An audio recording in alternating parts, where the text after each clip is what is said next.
Okay, Ian, Daddy, before po i-blow ni Ariana ang kanyang candle, what is your birthday wish for Ariana, Daddy? Ang wish ko para kay Ariana, sana maging mabuting anak para sa amin, yung amin, tapos magmumusunurin.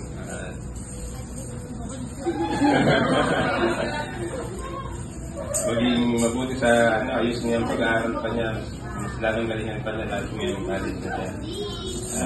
Good health and more blessings sa mga.